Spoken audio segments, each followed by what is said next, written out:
میرے دوستو ساتھیو، یہ ایک بڑی اہم حقیقت ہے کہ رسول اللہ صلی اللہ علیہ وسلم نے مدینہ منورہ کے اندر جو سوسائٹی تشکیل دی تھی وہ بڑی اوپن سوسائٹی تشکیل دی تھی، بڑی کھلی سوسائٹی تھی، جس میں طرح طرح کے فرسودہ خیالات و تصورات، اپنی جانب سے بڑھائے گئے لوازمات اور بے بنیاد قسم کے ایسے تاثرات جن کا اسلام، نیچر، فطرت، شریعت اور دین سے کوئی تعلق نہیں تھا، آپ صلی اللہ علیہ وسلم نے جو معاشرہ تشکیل دیا اس معاشرے میں ان تمام چیزوں کا قلع کما فرما دیا۔ انہی میں سے ایک نکاح کا معاملہ ہے۔ آپ صلی اللہ علیہ وسلم کی چاہت یہ تھی، اسلام کا مزاج یہ ہے، شریعت کا مقصد اصلی یہ ہے نکاح کے حوالے سے کہ نکاح کو سستا بنایا جائے، نکاح کو عام کیا جائے، نکاح کو آسان بنایا جائے۔ یہ نکاح کے سلسلے میں احادیث سے اسلام کا جو مزاج ہمیں پتہ چلتا ہے، اس میں یہ تین نمایاں باتیں ہمارے سامنے آتی ہیں۔ سب سے پہلے تو یہ کہ نکاح کو عام کیا جائے۔ چنانچہ آپ صلی اللہ علیہ وسلم ایک مرتبہ باہر تشریف لے جا رہے تھے، چند نوجوانوں کے گروہ کو دیکھا کہ وہ ایک جگہ پر بیٹھا ہوا ہے۔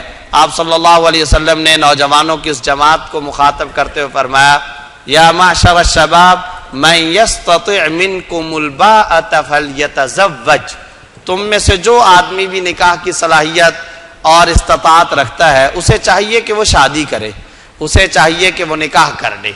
ترغیبات دی آپ صلی اللہ علیہ وسلم نے، اتنی ترغیب دی، النکاح من سنتی ایک جگہ پر فرمایا۔ نکاح کو آپ صلی اللہ علیہ وسلم نے عام کرنے کا حکم جگہ جگہ، اس کے لیے آپ صلی اللہ علیہ وسلم نے جمعے کے باقاعدہ خطبات ارشاد فرمائے، مختلف مواقع پر مختلف احادیث ارشاد فرمائی، مختلف مجالس کے اندر آپ صلی اللہ علیہ وسلم نے اس کی ترغیب دی تاکہ معاشرے میں نکاح عام ہو۔ نمبر 2، معاشرے کے اندر نکاح کو آسان بنایا جائے۔ یہ جو آج ہم نے طرح طرح کی خرافات اپنی جانب سے ایڈ کر لی ہیں، ان تمام ایڈیشنز کا اسلام شریعت کے مزاج سے کوئی تعلق نہیں۔ یعنی آج صورتحال یہ ہے کہ ہم لوگ کہتے ہیں، نوجوان یہ سوچتا ہے کہ میں اپنے پیروں پر کھڑا ہوں گا تو نکاح کروں گا، ملازمت ہونی چاہیے، علیحدہ مکان ہونا چاہیے، مکان میں اتنے کمرے ہونے چاہیے، باپ سوچتا ہے بیٹی کو میں جہیز اتنا دوں، اتنے ٹرک، اتنے بسترے، اتنے کراکری کا سامان، اتنے کپڑے، اتنا ساز و سامان یہ میں دوں تو جا کر کے میں شادی اور نوجوان بیٹی اور نوجوان بیٹے کی شادی کا اہتمام کروں گا۔ خود ہمارے کئی نوجوان مسلمانوں کے ذہنوں کے اندر یہ بات ہے، جب تک اپنے پیروں پر کھڑے نہیں ہوں گے تو پھر شادی کیسے کریں گے؟ یاد رکھیے، اسلام کا مزاج یہ ہے، شادی کرو گے تو سیٹ ہو جاؤ گے۔ ہمارا ذہن یہ ہے سیٹ ہوں گے تو شادی کریں گے، اسلام کا مزاج یہ ہے کہ شادی کرو گے تو سیٹ ہو جاؤ گے۔ سیدنا فاروق اعظم رضی اللہ تعالیٰ نے ایک مرتبہ ایک مجلس میں فرمایا، میں اس شخص پہ بڑا حیران ہوتا ہوں جو رزق میں فراوانی چاہتا ہے مگر نکاح نہیں کرتا ہے۔ ایک حدیث کے اندر آیا ہے، آپ صلی اللہ علیہ وسلم کے پاس ایک شخص آیا، اس نے آ کر کے کہا، یا رسول اللہ میں بہت غریب آدمی ہوں، مفلس ہوں، میرے پاس دولت پیسے وغیرہ نہیں۔ آپ صلی اللہ علیہ وسلم نے فرمایا تو پھر تم نکاح کر لو۔ ایک اور حدیث میں آتا ہے کہ ایک شخص اسی طرح کا آیا کہ میں مفلس ہوں، آپ صلی اللہ علیہ وسلم نے فرمایا نکاح کر لو۔ اس نے کہا، یا رسول اللہ میں تو پہلے سے نکاح کر چکا ہوں۔ فرمایا ایک اور نکاح کر لو۔ یہ کیا فلسفہ ہے؟ اس کے پیچھے لاجک کیا ہے؟ در حقیقت اس کے پیچھے محض یہ لاجک ہے کہ جتنے افراد کی ذمہ داری والد کے اوپر آتی ہے، اللہ اس کے رزق میں برکت دیتا ہے۔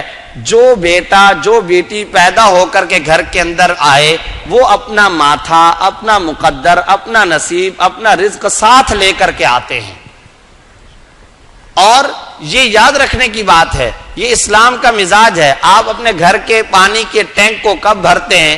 جب اس کو خرچ کیا جائے، جب اس سے پانی کو آپ استعمال کر لیتے ہیں، استعمال کر لیتے ہیں، وہ ختم ہو جاتا ہے یا کم ہو جاتا ہے، آپ اس میں پانی اور ڈالتے چلے جاتے ہیں۔ اور ڈالتے چلے جاتے ہیں۔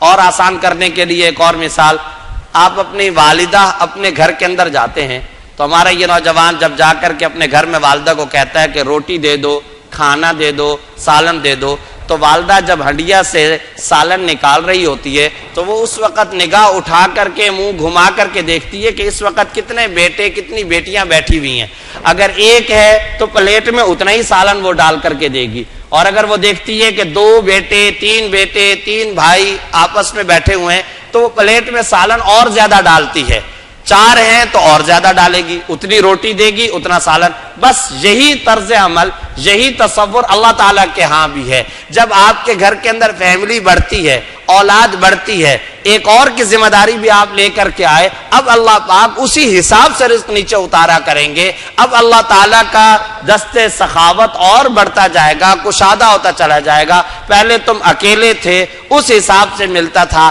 اب اجتماع اور مجموعہ تشکیل پا چکا ہے، اب اس حساب سے رزق ملا کرے گا۔ یہ اللہ تعالیٰ کا سخاوت کا ایک مزاج ہے، جتنے افراد آئیں گے اللہ تعالیٰ اس کے اندر رزق کے اندر برکت عطا فرماتے چلے جاتے ہیں۔ تو ایک تو بات یہ ہے نکاح کو عام کیا جائے، دوسری بات نکاح کو سستا بنایا جائے، تیسری بات نکاح کو باسہولت بنایا جائے، نکاح کے اندر مشکلات نہ ہوں۔ حضرت ابو الدرداء رضی اللہ تعالیٰ عنہ ایک جلیل القدر صحابی ہیں، دمشق کے اندر ان کا مزار ہے، میں گیا ہوں وہاں شام میں، دمشق میں ان کے مزار پر، وہی شام ہی کا یہ واقعہ ہے۔ ایک مرتبہ ان کو کسی نے کہا آپ میرے رشتے کے لیے فلاں آدمی کے پاس جائیں کہ وہ اپنی بیٹی کا مجھے رشتہ دے دے۔ حضرت ابو الدرداء رضی اللہ تعالیٰ عنہ وہاں گئے اور جا کر کے بات چیت کی۔ والد نے کہا آپ فلاں کے لیے رشتہ مانگنے کے لیے آئے ہیں، میں فلاں کے لیے تو تیار نہیں، البتہ میں اپنی بیٹی آپ کو دینے کے لیے تیار ہوں، آپ قبول کرتے ہیں یا نہیں کرتے؟ حضرت ابو الدرداء رضی اللہ تعالیٰ نے فرمایا ٹھیک ہے جی میں قبول کر لیتا ہوں۔ بس وہیں پر ایجاب و قبول ہوا اور نکاح ہو گیا۔ یہ ہے، آپ اندازہ لگائیے، ترمذی جلد ثانی کی یہ روایت ہے، حضرت عبد الرحمن بن عوف رضی اللہ تعالیٰ عنہ ایک جلیل القدر صحابی ہیں، آپ صلی اللہ علیہ وسلم کے صحابی ہیں، رفیق کار ہیں، وزیر رسول ہیں، مشیر رسول ہیں۔ جب سیدنا فاروق اعظم آئے تو ان کے ایک سیکرٹری اور معاون خصوصی ہیں۔ آپ صلی اللہ علیہ وسلم نے اپنی حیات طیبہ کے اندر کئی مرتبہ کئی کمیٹیاں تشکیل دی، ان میں نمایاں ترین افراد میں حضرت عبد الرحمن بن عوف رضی اللہ تعالیٰ عنہ ہوتے تھے۔ کئی اہم معاملات میں آپ صلی اللہ علیہ وسلم فرماتے تھے حضرت طلحہ کو لے لو، خلفائے راشدین کو لے لو، ابن مسعود کو لے لو، حضرت عبد الرحمن بن عوف رضی اللہ تعالیٰ عنہ کو لے لو، اتنے قریبی ہیں۔ یہ بات اس لیے ذکر کر رہا ہوں کہ ان کا جو رسول اللہ صلی اللہ علیہ وسلم سے قربت والا تعلق ہے وہ سمجھ میں آئے۔ اب اسی حدیث کے مطابق دیکھیے، آپ صلی اللہ علیہ وسلم ایک مرتبہ دیکھ رہے ہیں کہ عبد الرحمن بن عوف سامنے سے گزرے، ان کے کپڑوں کے اوپر زعفران کا یلو کلر، پیلے رنگ کا زعفران کی خوشبو کا کلر ان کے کپڑوں پر لگا ہوا تھا۔ یہ اس زمانے میں دولہا جو بنتا تھا یہ اس کی علامت ہوتی تھی۔ آپ صلی اللہ علیہ وسلم نے دیکھ کر کے فرمایا مہیم یا ابا عبد الرحمن، اے ماشانو کا یا ابا عبد الرحمن، اے عبد الرحمن میں کیا دیکھ رہا ہوں، یہ تو جو تم نے زعفران کی خوشبو لگائی ہے یہ تو در حقیقت دولہا لوگ لگاتے ہیں۔ حضرت عبد الرحمن بن عوف نے مسکرا کر کے فرمایا یا رسول اللہ جی ہاں میرا نکاح ہو گیا ہے۔ آپ صلی اللہ علیہ وسلم نے خوشی کا اظہار فرمایا بہت اچھی بات، مسکرائے، دعا دی اور فرمایا ولیمہ کیا تھا یا نہیں کیا تھا؟ اگر ولیمہ کر لیا تو اچھی بات ہے، نہیں تو اولم ولو بشاتن، بکری کا بچہ بکری تمہیں میسر کیوں نہ آ جائے لیکن ولیمہ ضرور کر لینا۔ یہ آپ صلی اللہ علیہ وسلم فرما رہے ہیں۔ اس واقعے کے اندر بے شمار پیغامات و اسباق ہے ہمارے لیے۔ آپ صلی اللہ علیہ وسلم کو انہوں نے دعوت بھی نہیں دی، اور آپ صلی اللہ علیہ وسلم نے دعوت نہ دیے جانے پر کسی قسم کی شکایت یا شکوے کا بھی اظہار نہیں فرمایا۔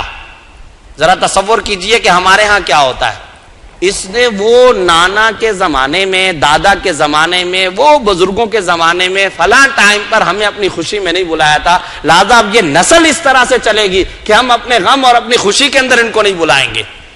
ہماری ناک کٹ گئی، ہمیں یہ بلاتے نہیں، اب ہم بھی نہیں بلائیں گے، یہ نہیں بلاتے ہم بھی نہیں بلائیں گے۔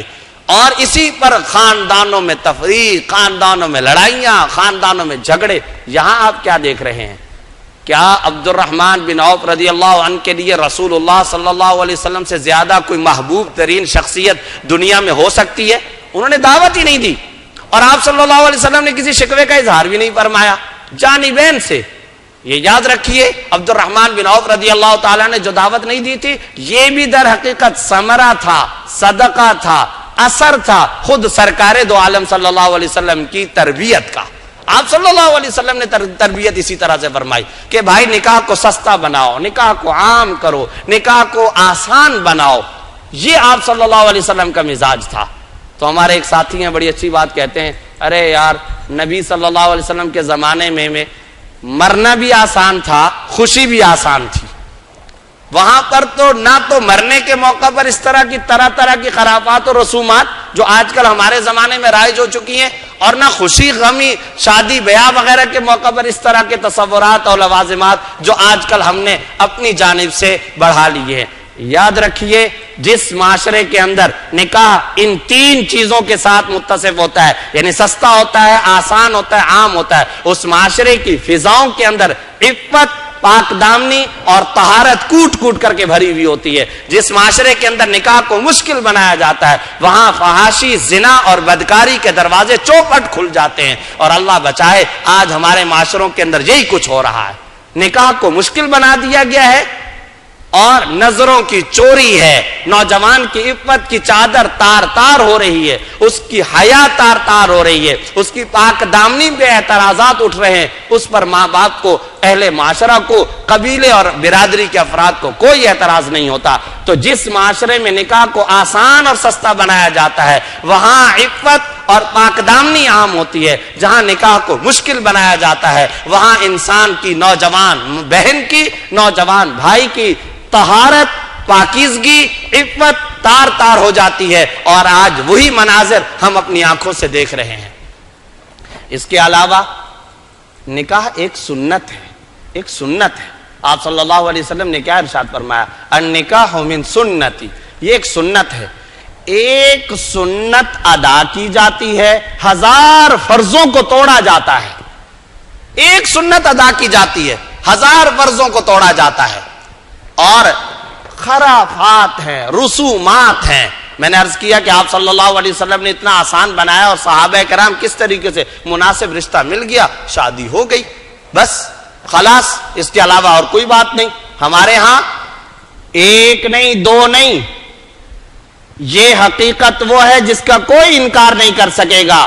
میری ہزاروں بہنوں کی جوانیاں گھروں کے آنگنوں کے اندر برباد ہو گئی کہ اس کا بوڑھا والد کنٹینروں کے کنٹینر جہیز کے بھر کر انتظام نہیں کر سکتا تھا. ہزاروں جوان بہنوں کی عزتیں اور ان کی سوچیں، ان کے دل دماغ کے تفکرات، ان کے خیالات تار تار ہو گئے. ان کی جوانی داغ داغ ہو گئی کہ بوڑھے والد کی کمر جھک چکی ہے. وہ درخواستیں لے کر اہل ثروت کے پاس جاتا ہے کہ میں اپنی بیٹی کا رشتہ کرنا چاہتا ہوں، مجھے اتنے پیسے مدد کے طور پر دے دو، مجھے اتنا مشین سلائی دے دو، مجھے اتنے بستر دے دو، میرے لیے اتنے کپڑوں کا انتظام کر لو، اتنے صوفہ سیٹ اور اتنے میرے لیے کراکری اور برتنوں کا ساز و سامان کا انتظام کر لو. بوڑھے والدین ہیں، ہم اپنی آنکھوں سے صبح سے لے کر رات تک یہ منظر دیکھتے ہیں کہ وہ کبھی ایک ٹرسٹ والوں کے پاس، کبھی دوسرے ویلفیئر ٹرسٹ والوں کے پاس، کبھی تیسرے ویلفیئر ٹرسٹ والوں کے پاس، کبھی اس سیٹ کے پاس، کبھی اس مالدار کے دروازے پہ دھکے کھاتے پھرتے ہیں، درخواستیں اٹھا اٹھا کر کے گھومتے ہیں کہ میں اپنی بیٹی کا رشتہ اور کسی طریقے سے اس کو اپنے گھر سے باعزت رخصت کر سکوں. اور یہ صرف اور صرف اس بوڑھے والد کا قصور نہیں ہے جس نے 60 سال نوکری کی ہے، 30-40 سال نوکری کی اور 60 سال کی عمر پانے کے بعد، پینشن پانے کے بعد اب زندگی کا ایک بڑا مسئلہ اس کا یہ ہے کہ میں کسی طریقے سے باعزت انداز میں اپنی بیٹی کو رخصت کروں. یہ صرف اور صرف بوڑھے والد کا مسئلہ نہیں ہے. اس جوان کی جوانی، شعور اور اس کی دانشمندی کے اوپر بھی سوال ہے جو اپنی آنے والی بیوی کے ساز و سامان پہ نظر اٹھا کر کے بیٹھا ہوا ہے. مرد والوں کی بھی عزت کا سوال ہے کہ وہ اس پر بیٹھے ہوئے ہیں، اس پر انہوں نے لان تان کرنا ہے کہ تم اپنے گھر سے لے کر کے کیا آئی تھی. یہ کیسا جوان ہے، اس کی غیرت، عقل اور شعور کیسے یہ گوارا کر لیتی ہے کہ وہ اپنی بیوی کے بستروں پہ نظر رکھے، اپنی بیوی کے لائے گئے کپڑوں کے اوپر نظر رکھے، اپنی بیوی کے لائے گئے پیالے، برتن، گلاس اور جگ اور کراکری کے ساز و سامان پہ نظر رکھے. اسلام کا تو مزاج یہ کہ نان و نفقہ اور یہ ساری چیزیں شوہر نے دینی ہے بیوی کو. اور یہاں پر یہ مرد ہے جو اس کی ان چیزوں کے اوپر نظر رکھ کر کے بیٹھے ہوئے. جانبین سے یہ قصور ہے, جانبین سے یہ خرابیاں ہیں. ان خرابیوں کو ختم کرنا یہ ایک ایک مسلمان کی ذمہ داری ہے. خدا را امت مسلمہ سے اس وبال, اس طرح کے خود فرسودہ خیالات و تصورات اور اپنی جانب سے طرح طرح کی رسومات اور فرسودہ قدامت والے انتہائی غلط ہندوانہ رسومات کا خاتمہ کرنا ایک ایک مسلم نوجوان کی ذمہ داری ہے. کالجوں کے میرے مسلمان نوجوان کھڑے ہو جائیں کہ ہم کسی جہیز کا مطالبہ نہیں کریں گے, ہم جہیز کو پسند بھی نہیں کرتے ہیں. اور اس طرح کی جہیز کی لعنتیں جو قرضوں کی بنیاد پر لیے جائیں, جو باپ کی ساری زندگی کی کمائی کی بنیاد پر حاصل ہو, جو سیٹھوں اور مالداروں اور اہل ثروت سے زکوٰۃ کی شکل کے اندر جمع کیے جائیں, میں ٹھوکر مارتا ہوں ایسے برتنوں اور ایسے کپڑوں پر ایسے نوجوانوں کو معاشرے کے اندر کھڑے ہونا چاہیے اور وہ کہیں کہ ہمیں اس طرح کے کسی جہیز کی ضرورت نہیں ہے.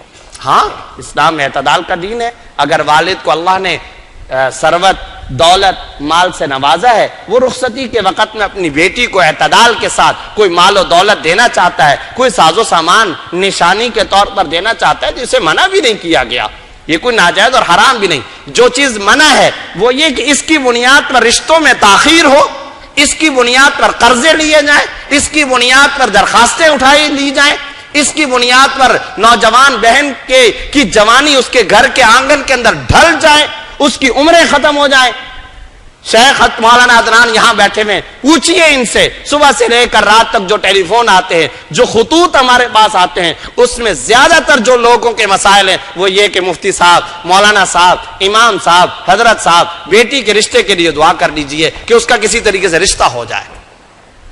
وہ انہی طرح طرح کی خرابات کی وجہ سے والدین ذہنی مریض بن کر کے رہ گئے ہیں. گھروں کا, معاشروں کا سب سے بڑا مسئلہ بنتا چلا جا رہا ہے کہ ان کی بیٹیوں کے لیے مناسب رشتوں کی تلاش. وقت تو پہلے گزار بیٹھے یا انتظام نہیں ہو سکا, زندگی کا وقت گزر گیا, عمر ڈھل گئی, تو طرح طرح کے مسائل ہیں. چلے جائیے معاشرے کے مختلف گھروں کا سروے کیجئے, کتنے والدین ہیں, کتنی بوڑھی مائیں ہیں جن کی آنکھوں کے اندر آنسو ہیں کہ ہم اپنی بیٹیوں کا کسی طریقے سے اپنی زندگی کے اندر مناسب رشتہ کروانے میں کامیاب ہو جائیں.